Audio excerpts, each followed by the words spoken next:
Je suis Isabelle Courtin, je suis adjointe technique principale première classe. Donc je m'occupe des travaux pratiques de physiologie animale et de neurosciences.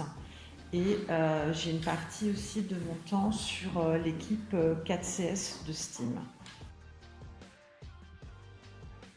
Toute la partie enseignement où je gère les salles de travaux pratiques, les achats, les besoins en animaux. J'ai 30% au niveau du laboratoire. Je vais faire plutôt de l'aide à la recherche, donc je vais faire des dosages protéiques, de la stérilisation de matériel, des solutions, ce genre de choses. De mon temps, ça s'appelait un DUG-B, donc sciences de la vie et de la terre, donc en 2 ans. J'avais une option sur la chimie et j'ai fait une licence de chimie. Je travaillais dans une chaîne de grande distribution pour payer mes études déjà d'une part. Et quand j'ai fini ma licence, ils m'ont embauchée en tant que responsable caisse. Je suis restée 9 ans.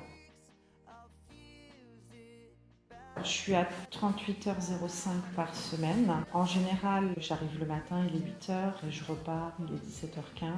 Et je ne travaille pas le mercredi après-midi. En général, le lundi, je commence par réunion d'équipe au niveau de mon équipe de recherche. Et ma journée type, j'en ai pas vraiment parce que d'une semaine à l'autre, ça peut être très changeant en fonction de ce que j'ai à faire. Et tributaire des travaux pratiques. Je suis capable d'être là à 7h30 le matin. Ça peut être de la commande, ça peut être de la préparation de salle. C'est très changeant. Alors au niveau de l'enseignement, je travaille avec, je dirais, 10-12 enseignants-chercheurs, soit en physiologie animale ou en neurosciences. Après, au sein de mon labo, 25-30 personnes, et ça va de l'ingénieur au service administratif, aux enseignants-chercheurs, et aussi les étudiants, les thésards, etc.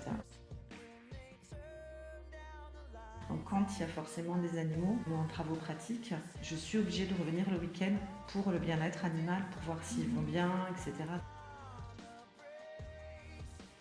Ça dépend de notre échelon. En fonction des années, à peu près tous les 2 ans on change et après sur la fin c'est tous les 3 ans.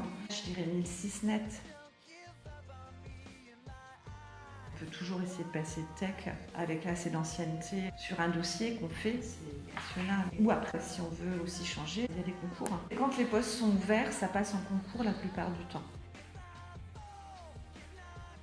Les inconvénients, c'est quand je dois revenir le week-end. Ce qui est bien, c'est de pouvoir gérer mon temps comme j'en ai envie.